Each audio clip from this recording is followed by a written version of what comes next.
mokolo ya suka namibatela lelo yo mpona mokolo ya suka namibatela lelo yo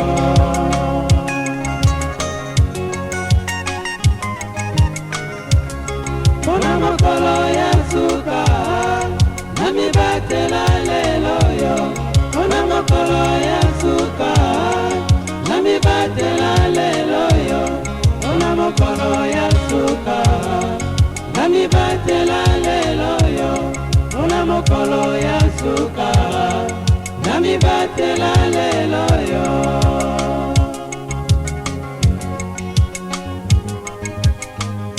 nakomana ngai kosambela mpe balongo na banga masumu mpona yebi bokonzi ya nzambe komi pene tika na milengele te.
Nous parlions de ceux qui ne veulent pas accepter les envoyés de Dieu,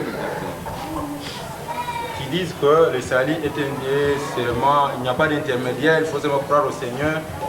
Ce sont des menteurs parce que le Seigneur lui-même a disposé des dons à l'Église, des dons spirituels. Donc les charismes, ce qu'on appelle les charismes. Toutes les personnes qui vont dans les écoles bibliques, dans les écoles supérieures de théologie, où on apprend la théologie, on apprend que Dieu a pourvu des hommes, dans l'Église a établi des hommes auxquels il a donné aux uns des ministères. il a rempli du Saint-Esprit, il a donné des ministères. Et aux autres, il a donné des dons spirituels. Il a établi ces hommes pour les biens de son peuple.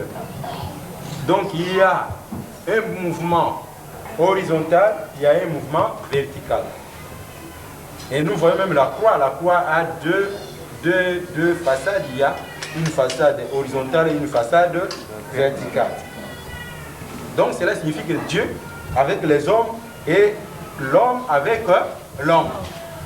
Donc Dieu opère dans l'Église avec les hommes qu'il choisit. Dieu participe à la vie de l'Église. Dieu n'a pas abandonné son peuple à son propre sort. Non. C'est cela. Donc lorsqu'on voit l'amour de Dieu pour les hommes, cet amour doit être vécu avec les hommes entre eux-mêmes. Ceux qui vivent vraiment la parole véritable du Seigneur doivent vivre l'amour de Dieu, l'amour de Jésus-Christ. Donc, je crois, vous avez compris, c'est l'amour de Jésus-Christ qui doit vivre. Et lorsque vous ne voulez pas accepter votre frère chez qui le Seigneur a donné son onction, vous voulez dire que vous voulez seulement accepter le Seigneur qui est en haut. Vous êtes menteur parce que la Bible lui-même le dit. Comment pouvez-vous croire, glorifier, suivre le Seigneur que vous ne voyez pas? Et vous ne voulez pas croire à votre frère que Dieu a choisi à donner son onction. C'est que vous êtes menteur. C'est pour ça que lorsque le Seigneur guérissait les malades, il y avait les Juifs qui s'opposaient. Parce qu'ils ne voulaient pas que les gens puissent venir à Jésus.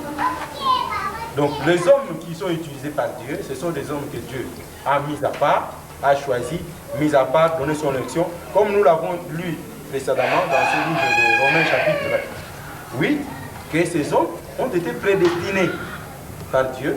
Dieu les a appelés, il les a glorifiés, il les a prédestinés, il les a glorifiés. Donner la gloire de son Fils Jésus-Christ.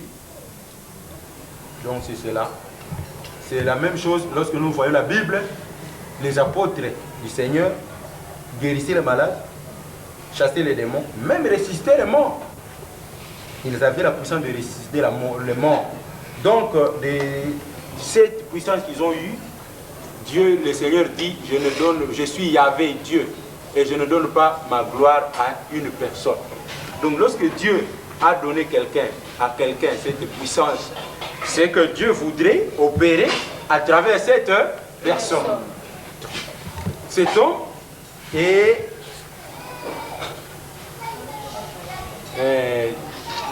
Dieu avec les hommes. Et Emmanuel, Dieu avec les hommes. Le Seigneur Jésus-Christ avec les hommes. Je crois que c'est cela. Lorsque par exemple, celui qui prêche, ceux qui prêchent la parole de Dieu, disent aux gens, venez au Seigneur et vous serez sauvés, venez au Seigneur. Ils appellent les gens qu'ils viennent dans leurs églises, n'est-ce pas? On ne va pas dire que venez au Seigneur et allez, par exemple, à la rivière, ou bien au marché, hein, ou bien aller dans la rue et dites que vous venez au Seigneur. Non, ils disent que venez à moi parce que moi, je connais le Seigneur. Donc, ces gens-là sont des chemins de la vérité vers le Seigneur. Mais si ces hommes-là n'ont pas l'onction de Dieu, donc lorsque vous allez vers cette personne, vous allez voir vous êtes directement vers un homme. C'est pour cela ici le Seigneur dit, dans 2 Corinthiens chapitre 6 verset 17. Bon, bien, commençons par le verset 16. Quel rapport y a-t-il entre les temples de Dieu et les idoles? Car nous sommes les temples de Dieu vivant. Comme Dieu l'a dit, j'habiterai et je marcherai au milieu d'eux, je serai leur Dieu et ils seront mon peuple. Verset 17.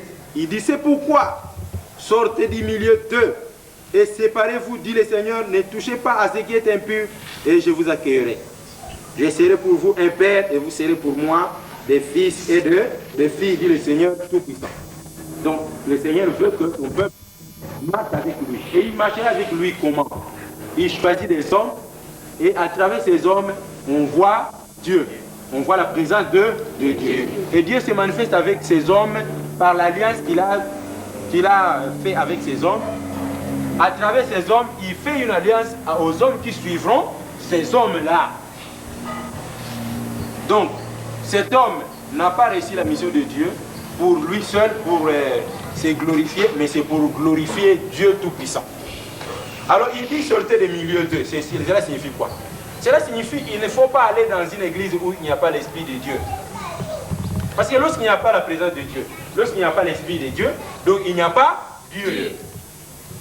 C'est cela. On va arriver à une autre question, je pense. Oui. Si la troisième préoccupation, c'est sur toujours, je parle toujours sur nos enfants. Parce qu'on leur avait déjà informé, pour nos enfants, nos amis, les gens des quartiers, qui n'ont jamais eu la grâce du Seigneur pour arriver ici. Alors, ils disent toujours que les gens qui parlent du Seigneur, qui sont des envoyés de Dieu, sont des blasphémateurs. Que pensez-vous de cela? Je donne la parole aussi à Diacre Panda qui peut peut-être expliquer mieux ce que je veux expliquer, car il est, je vois, mieux placé que moi. Bon, je voudrais que lui réponde à la question, explicite la question, pour puisse répondre aussi. Oui, merci papa. La préoccupation de notre frère est la suivante. Du temps de Jésus-Christ, il y avait les temples appelés communément le temple de Jérusalem. Dans ce temple, il y avait des souverains sacrificateurs. Et le peuple croyait que le salut se trouvait dans ce temple. Voilà. Alors, dans ce temple-là, c'était les lois de Moïse qui étaient lues chaque fois quand il s'y réunissait. Voilà que Jésus-Christ est venu, personne ne l'a cru. Pour eux, Jésus-Christ était un blasphémateur, d'autant plus qu'il dans ses différentes oraisons, il se mettait sur le même pied d'égalité que l'Éternel Dieu. Il y a même un verset que je peux citer comme ça en passant, il disait « Celui qui m'a vu a vu le Père ». Alors, tout cela a fait que le pharisien, le scribe, le sadducéen et même le peuple qui était derrière tous ces guides ont trouvé que, d'après la loi de Moïse, il serait mieux de le lapider. D'ailleurs, une fois, il a échappé parce qu'il était effectivement Dieu à un mouvement de ce genre. Maintenant, aujourd'hui, vous êtes au milieu de nous. Vous êtes effectivement l'envoyé de Dieu. Alors que Jésus-Christ, il n'a envoyé que 12 personnes qui pour l'instant ne sont plus. Comment effectivement croire que vous êtes l'envoyé du Seigneur? Pour ces gens-là. Moi, j'aimerais que vous répondiez à la question, vous-même. Vous avez dit et répondez à la question.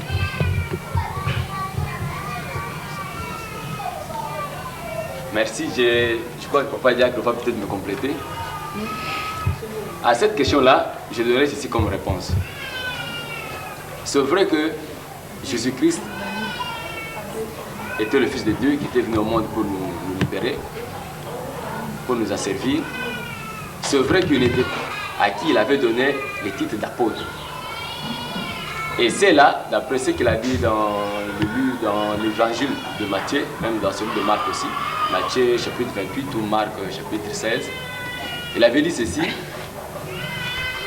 allez partout au monde, prêchez, enseignez à ceux qui vous croiront, baptisez-les au nom du Père, du Fils et du Saint-Esprit, et à ceux qui ne vous croiront pas, pour eux ce serait déjà une condamnation. Et moi je serai avec vous jusqu'à la fin du monde. Ces derniers devaient accomplir ce travail avec l'appui, avec la présence de Jésus-Christ au milieu d'eux, par l'entremise du Saint-Esprit qui leur a été promis, toujours par le même Jésus-Christ, et qui le recevront un peu plus tard, les jours de la Pentecôte. Et à ses apôtres, il avait donné la mission, il avait insisté auprès du Père qu'il soit avec eux comme il était avec lui. Il avait prié non seulement pour ces apôtres-là, mais pour tous ceux qui allaient croire à ces apôtres, à leurs enseignements et croire au nom du Seigneur Jésus-Christ. Donc ces apôtres devaient continuer leur mission, aller évangéliser le monde entier, prêcher la bonne nouvelle et faire des disciples. Cette mission n'allait pas se limiter effectivement à ces 12 apôtres qui étaient présentement là, mais allait continuer d'autant plus que Jésus-Christ règne d'éternité en éternité. Donc sa mission n'a pas de fin, tout comme sa mission n'avait pas de début, d'autant plus que c'est lui-même la parole qui était avec Dieu et qui était Dieu. Donc du fait que Dieu n'a pas de début, n'a pas de fin, la Bible dit qu'il est l'alpha et l'oméga. Donc la mission allait continuer jusqu'à la fin de l'éternité. Et puisque nous ne sommes pas encore à la fin de l'éternité, donc durant tous ces jours qui courent, les temps actuels, la mission de Jésus-Christ continue au travers des personnes que lui-même s'est choisi. C'est ainsi que vous verrez dans la Bible, en dehors des 12 apôtres, à qui Jésus avait confié la mission ces jours-là, il y a eu le Barnabas, il y a eu Matthias, il y a eu Saül, dont la Bible parle si bien, de la façon même, il a été d'abord appelé, puisqu'il s'est rencontré avec Jésus-Christ sur la route de Damas. Jésus-Christ l'a envoyé auprès d'un prophète qui résidait à Damas même. Et à ce prophète, au même moment, Jésus-Christ a donné des coordonnées nécessaires pour qu'il puisse se rendre dans la partie dans laquelle Saül allait résider lors de son séjour à Damas. Il devait lui imposer les mains et il devait lui faire voir ce qu'il devait faire pour être effectivement les serviteurs du Seigneur Jésus-Christ. Alors qu'avant ça, il était parmi ceux qui prêchaient dans les temples. Il était derrière les souverains sacrificateurs. Gamaliel qui était son maître, c'était l'un des sacrificateurs. De tout ce temps, il croyait qu'il servait le Seigneur, alors qu'il ne servait pas le Seigneur, parce que Jésus-Christ lui a dit, c'est moi Jésus que tu persécutes. Dès cet instant, Saül s'est rangé derrière Damas. De tout le temps qu'il a fait à Damas, il était derrière lui, il suivait ses enseignements et il l'aidait même dans ses différentes prédications. Après son séjour à Damas, il est rentré à Jérusalem, non plus pour être derrière Gamaliel, son maître, ou d'autres souverains sacrificateurs ou sacrificateurs, mais cette fois-là, il s'est adjoint au groupe des apôtres qui résidaient à Jérusalem pour servir le Seigneur Jésus-Christ. Donc, Saül, du temps de Jésus, était l'un des persécuteurs. Il a été même d'accord du maître du diacre Étienne. Et après que Jésus-Christ soit déjà monté au ciel, voilà que Saül s'est rangé derrière les apôtres.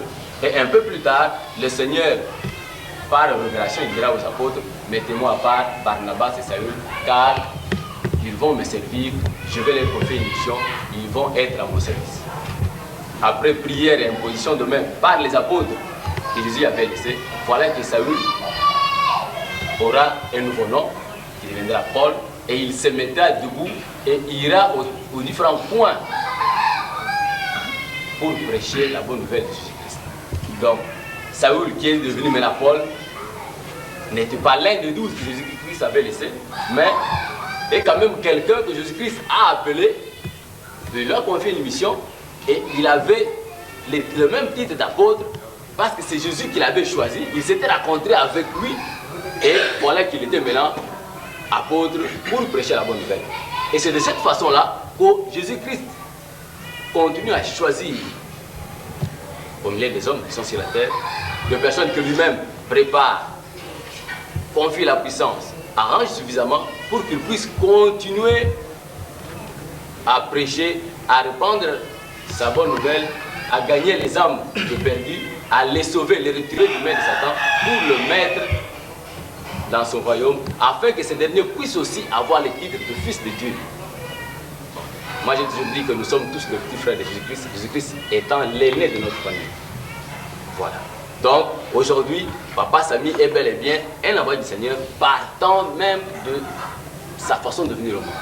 Il a été choisi avant même de venir au monde. Avant même que Papa Mayas et Maman Lutin puissent se rencontrer, puissent faire connaissance, Papa Samy était déjà choisi. Papa Mayas était préparé, Maman Lutin de son côté était préparé, afin que, réunis quelque part, de leur union puisse sortir effectivement un fils de Dieu. À ceux qui disent que Jésus-Christ est incomparable, moi je dis non. Parce qu'il a dit, vous ferez de même que moi, et vous ferez plus que moi. Comment quelqu'un qui ne lui est pas égal peut faire ce qu'il a fait et fait plus que lui? Ne peut le faire que celui qui est égal à lui. Et si Papa Samy le fait, c'est-à-dire qu'il est égal à Jésus-Christ. Donc sur ce point-là, il n'y a pas de discussion à faire, d'autant plus qu'il est bel et bien l'envoyé du Seigneur, Jésus-Christ, est en son sein et lui a donné toutes les capacités. Parce que Dieu, quand il donne l'envoi de quelqu'un, il ne lui donne pas avec mesure. Il donne toute la plénitude.